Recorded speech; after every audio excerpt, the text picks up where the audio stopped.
Excellent. I'm definitely tapped into the game now. 3, 2, 1, go. So this is Anodyne. This is the 100% category. This is some exposition text that you can't read because it's Japanese.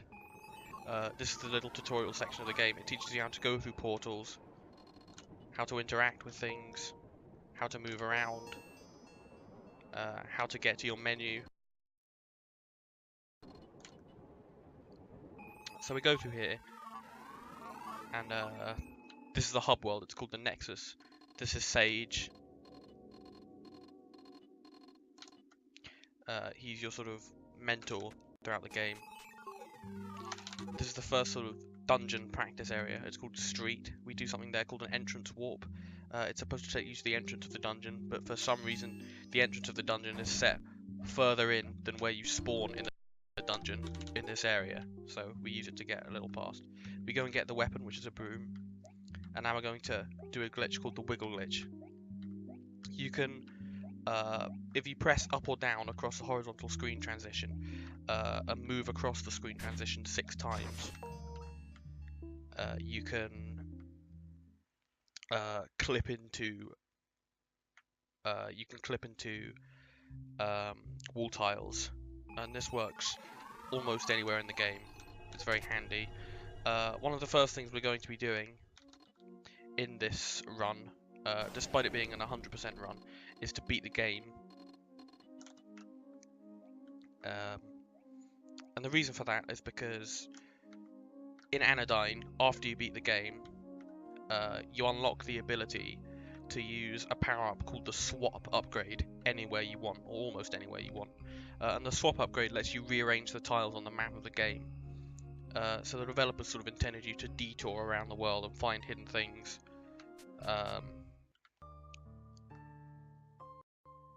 Just after after you'd finish the game, there's a bunch of post-game stuff you can do. But we can use it to go and get all the things we skipped by getting to the end of the game. So this first bit is fairly similar to what any percent is like, with a few exceptions. In any percent, you can get to the next area faster than this, but I'm clipping out here to grab one of the cards I need to collect.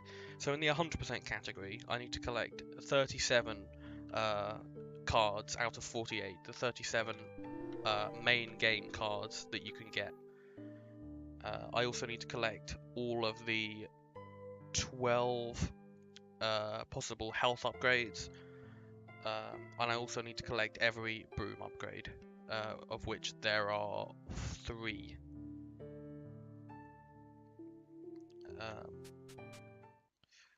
I'm going to make sure I don't hit a text trigger from Sage there. He tells you to come back later when you've got more cards or something. We're going to go up this broken bridge and get the Sage card.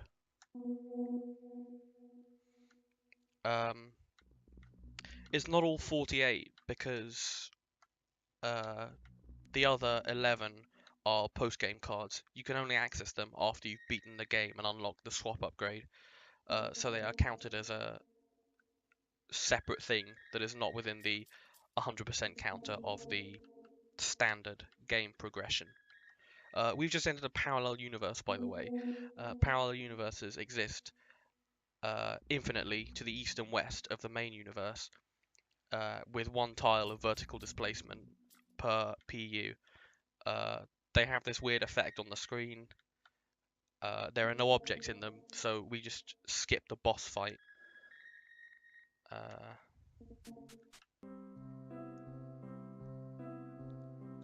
This is the swap. We skipped a boss fight, we skipped some gates, and now we're in the final area of the game. This is a little puzzle we need to do. It relates to the bosses of the final 3 dungeons of the game, which we haven't done yet.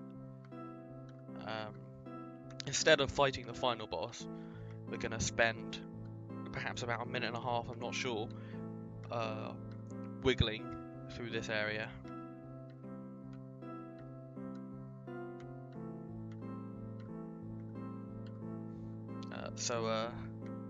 Lovely weather we're having. What you're supposed to do here is go to the 2 areas to the side, press some switches, and that makes the final boss spawn in this room. But we don't need to do any of that. We don't even need to fight the final boss or the penultimate boss at all in the 100% category.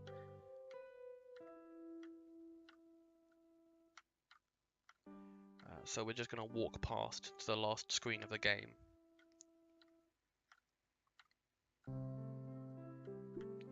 That's the final boss, just after you beat him.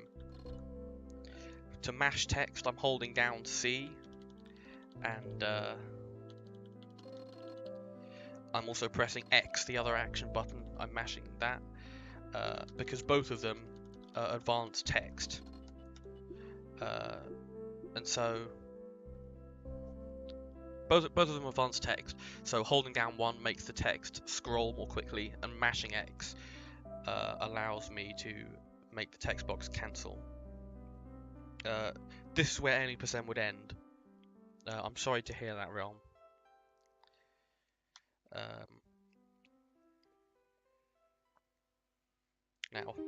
Now for a little bit we've got to watch the credits and see all of the things we didn't do yet.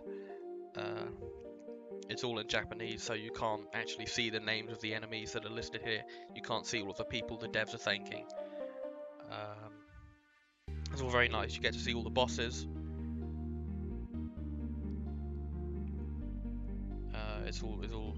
You get to see all of the NPCs in the world. You get to see all of the areas you didn't go to in the background. You can scroll through the credits more quickly by holding C, which is very handy.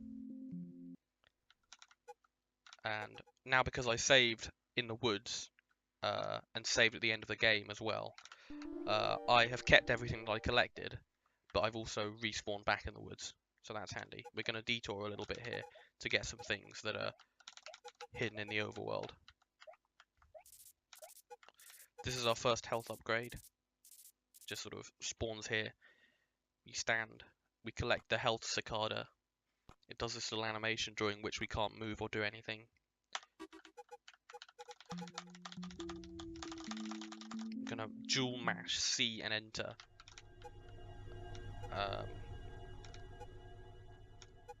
So that I can just get through the menu as quickly as possible.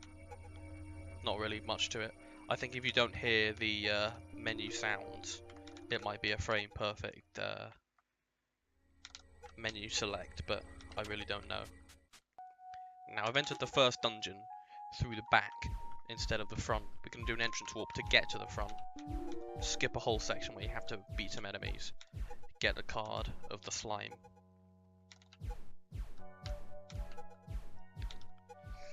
Skip some key doors.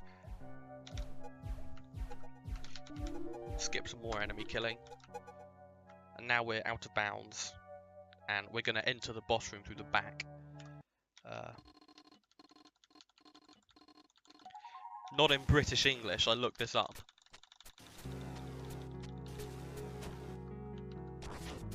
This is the first boss, it's the seer. We just sort of, it does the same thing every time, so we just let it do the thing and attack it while it does its thing. It explodes 4 times.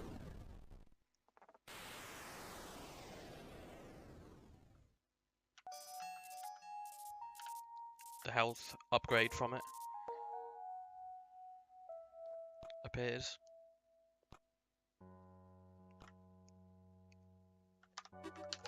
We select swap. Sage will do some talking to us. That key is supposed to unlock later game areas in a casual playthrough, but since we have the swap already, we don't need it at all. Skip another section of enemy killing. Grab the card and save warp. We saved just outside the dungeon when we entered from the back, so we respawn back there with all of the cards we've collected, all of the health upgrades, we've killed the boss. Oh, now we're entering Youngtown, which is perhaps the creepiest area in the game. These black enemies are called the Killers. They do 6 damage, one of only 2 things in the game that do that. We're gonna walk through. We don't have to do what we're supposed to do casually. I'm not going to spoil what you have to do casually, because I think you should play this game casually. You have to do something to get into this house to get that guy to move, but we can just enter from the back using the swap. Now, we get a card. All of the houses are on the same map, so we swap out of bounds and go up to a house that's further up the map, and we enter the second dungeon of the run and the fourth dungeon of the casual playthrough. Oh god. What now? That. Excellent.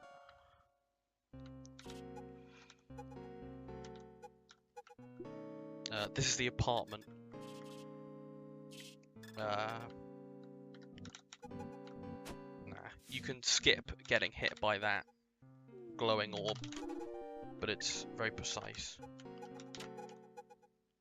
I'm gonna swap through. All of the floors are stored on the same map, so we're now on a different floor of the apartment. We walk out of bounds to another floor of the apartment. Swap back in bounds. Avoid this gas guy. If you get caught in that gas, it reverses your control directions. Skip past the key door, and now we're at the fourth boss of the game. This is the Watcher. Have to attack it once, and it'll talk to you, and then it'll appear. We've swapped this tile here, so we can just attack it as quickly as we want over here while it stands there. Okay, this is one of the most RNG heavy bosses in the game. It's the most RNG heavy boss in the game.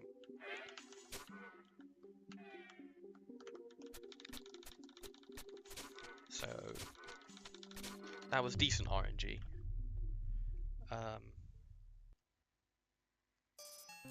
So we just got the Watcher. I didn't take any damage during that dungeon, which means that the Cicada upgrades me without refilling my health. Each bit of health that has to refill costs you about half a second. So I'm going to entrance warp, and then leave the dungeon, and then doing the same thing as an entrance warp outside of a dungeon takes you back to the Nexus. Do it in the Nexus, and we go back to the middle of the Nexus. And we unlocked the sort of overworld hub, the fields portal, earlier, before we had the swap. So we walk back there, and now we're going to do some card collecting over here.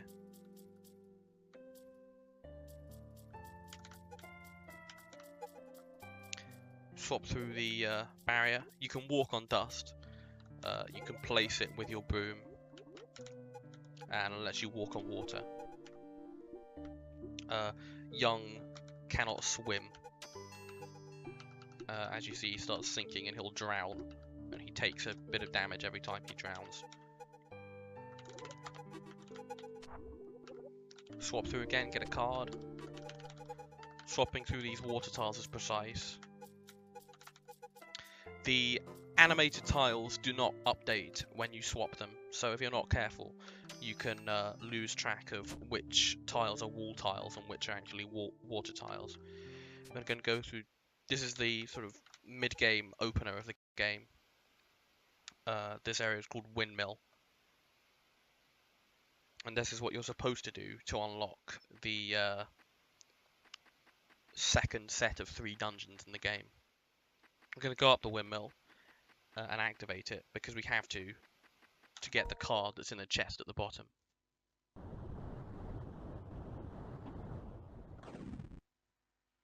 Yes, there is an any percent glitchless category for this game. The world record is about 1 hour and 5 minutes. By comparison, the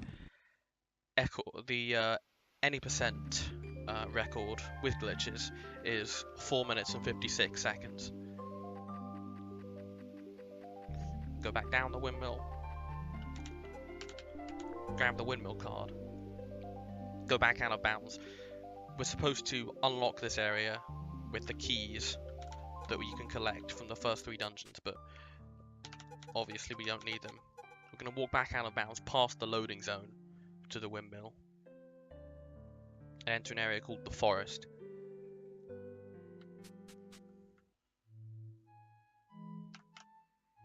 This place has very nice music. I'm going to be taking it a little bit safe here, because If you can get stuck during your out of bounds movement with the swap, and if you do that, you have to walk back to the Nexus or to the start of a dungeon, and that's very, very annoying. So I'm going to be taking some safety saves.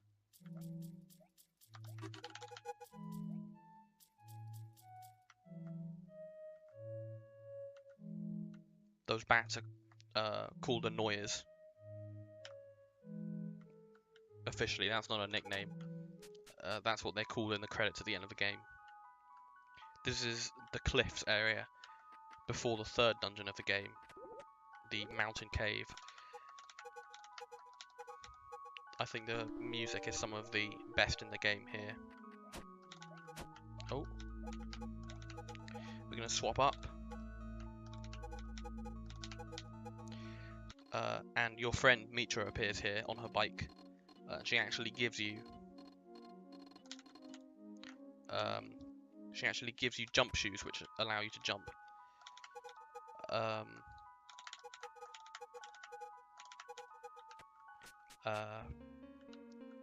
And you don't need to get the jump shoes for 100%, but it is faster to do so.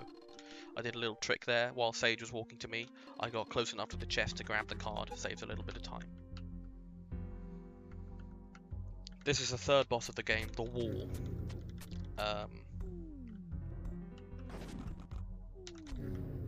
It has a few RNG patterns, but mostly what you need to do is just when it's in its sort of default smiling face, you can attack it, and you can attack it twice per cycle. So you just sort of walk around and avoid the things it does. Oh.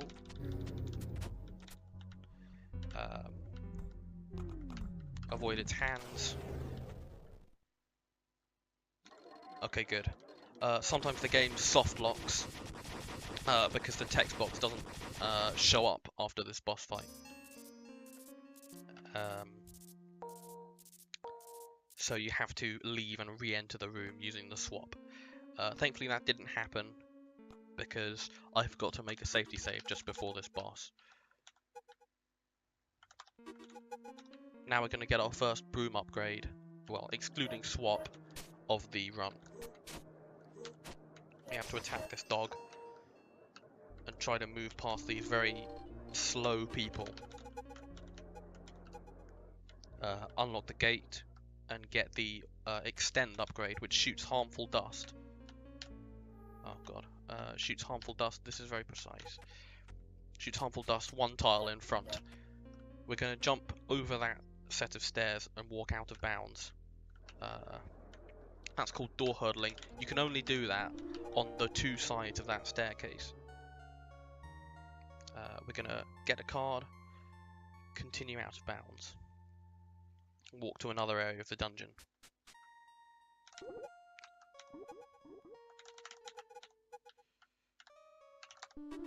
So we've got all the cards. We're going to enter into back to the start of the dungeon, which we never entered, and continue on our merry way.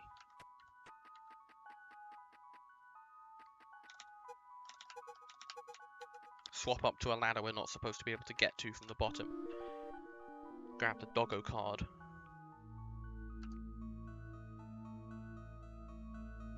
I'm going to jump just before I get on a ladder because ladder climbing speed is ever so slightly slower than Young's standard walking speed. Young being your hero. Now this area is called space. It's completely different from anything else in the game. It's very, very abstract. We're just going to walk through and get the 2 cards that are here.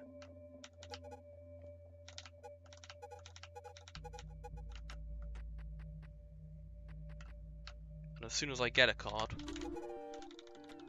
I'm going to walk back to the Nexus and jump back into the portal I unlocked. Now I'm going to go and get the other one.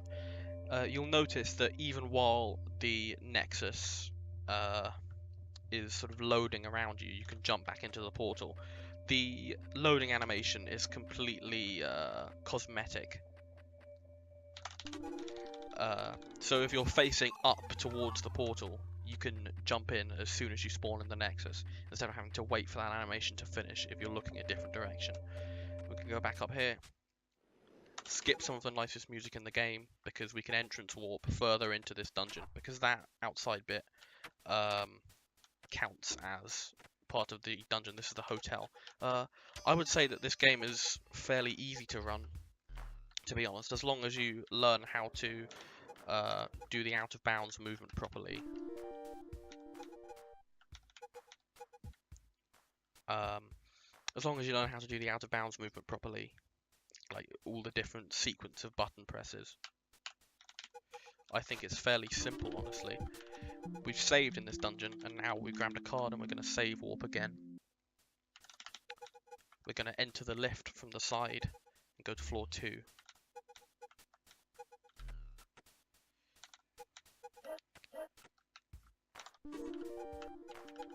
Grab another card.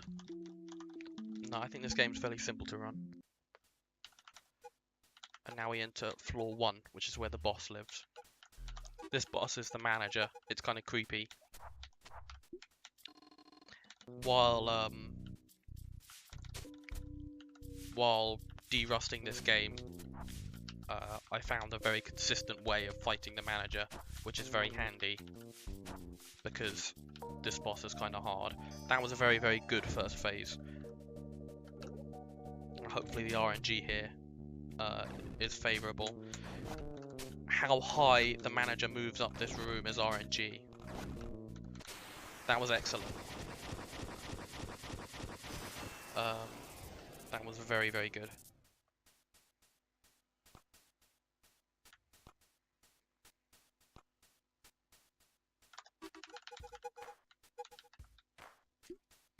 Re-equip swap.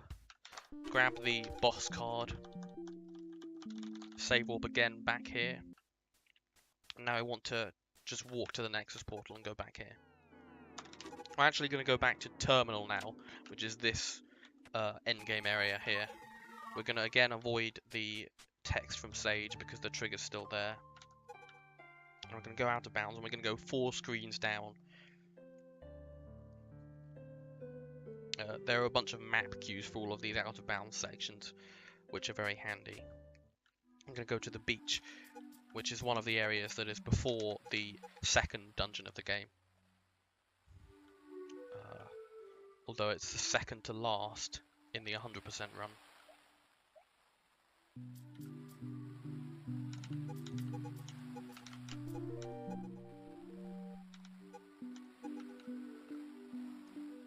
Just gonna sort of mosey on through.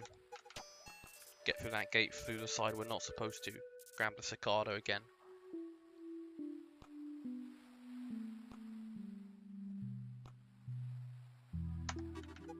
Oh no. This one. Sometimes it's a bit hard to keep track of all the different menu options you need to do. And now, what you're supposed to do casually is push that fisherman into the water to unlock this area called the Red Sea. But you can skip past him using swap and skip his animation. So, for all intents and purposes, consider this run pacifist.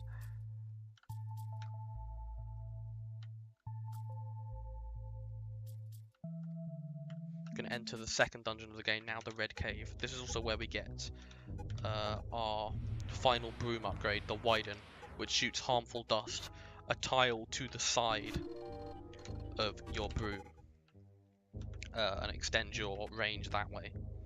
We're going to swap through all of the enemy killing we're supposed to do here.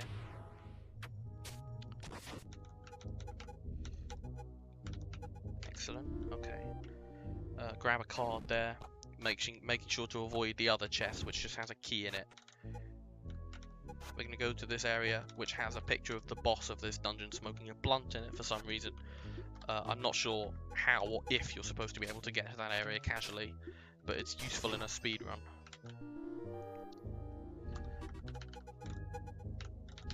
You can talk to that thing. I can't remember what it says, but you can talk to it.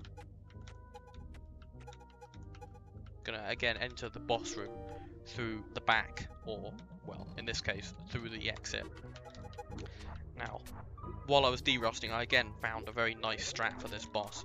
If you stand just up here, and just behind the boss, to the right of it, you can attack it and it will never go into the phase of its fight where it moves around the room and shoots waves that knock you off your dust. So that's a quick kill, saved about 7 seconds. It's very useful. 7 seconds is a fairly major time save as far as this game goes. Yeah, swap. What is intended and what is unintended is sort of it's very vague in this game. Like even the wiggle glitch, the developers found it while they were making the game and they left it in and waited for speedrunners to find it. So it kind of blurs the line between what is an intended thing and what is an unintended thing. Because they didn't intend the wiggle glitch initially, but then they allowed people to exploit it willingly.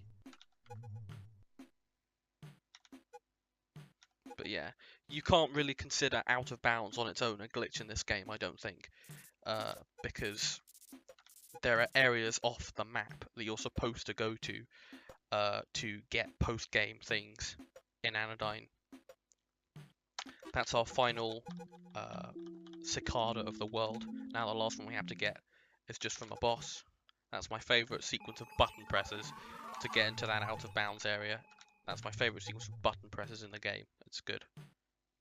This is a very cool game, Zelda Cube. I encourage you, at the very least, to play it casually. Because it's a fantastic experience. It at the same time has very vague messages, but very powerful and very moving ones. And I think it's something that deserves a look in from everyone. And I'm going out of bounds. I have to go 7 screens to the right, and I'm using the map.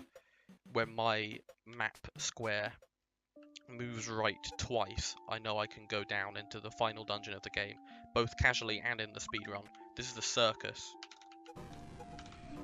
I'll skip a little puzzle bit. Using the swap, grab a card.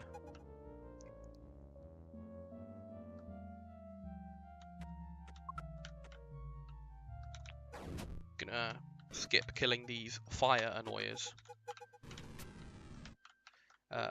This enemy always moves diagonally, but the direction it moves diagonally is random, which is annoying.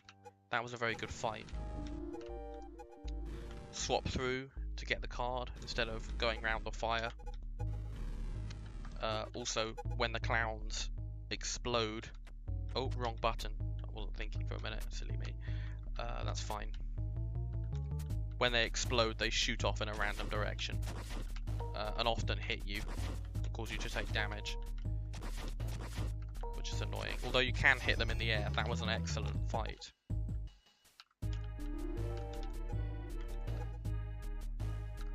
Alright, now we're entering the final boss. Okay, there's some RNG manipulation I can do here. Let's see if I get it. Okay, I got the first bit. Excellent. That was excellent. That was a very, very good fight.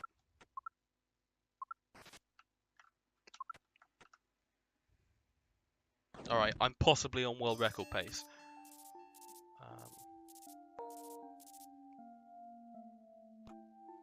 Alright, that's our last cicada. If I got everything, this will be world record. Time is when I collect the final item. Time. 37 cards, all of the health upgrades.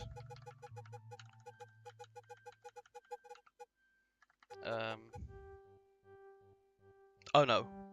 Actually, look at that. That's not world record. Never mind. That's fine. I can see it ticking through on the stream. I greatly misjudged that. That being said,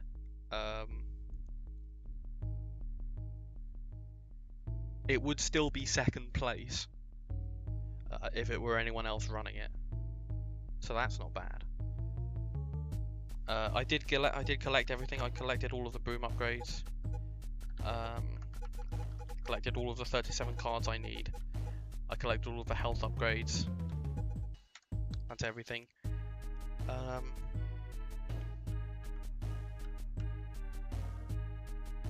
Yeah, that was Anodyne 100%. I hope you enjoyed it.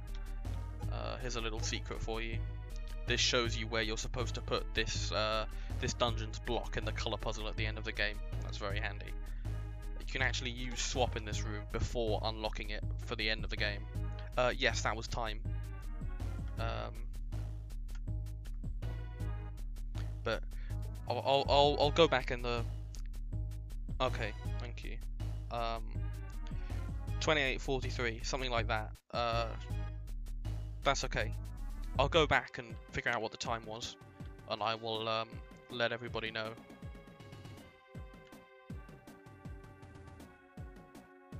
(28:41). That is the third best time I've ever got. 28:43 would be the fourth best time I ever got. So, no. Decent run. 41. Okay, good. Excellent. I'd like to say a little bit about this game. Thank you to Sean, Hantani, Chen Hogan, and Joni Kitaka for developing it.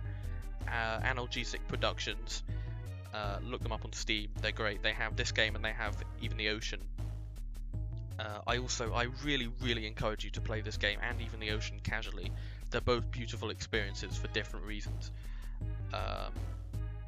And it just deserves a look in, both of them. I really think it's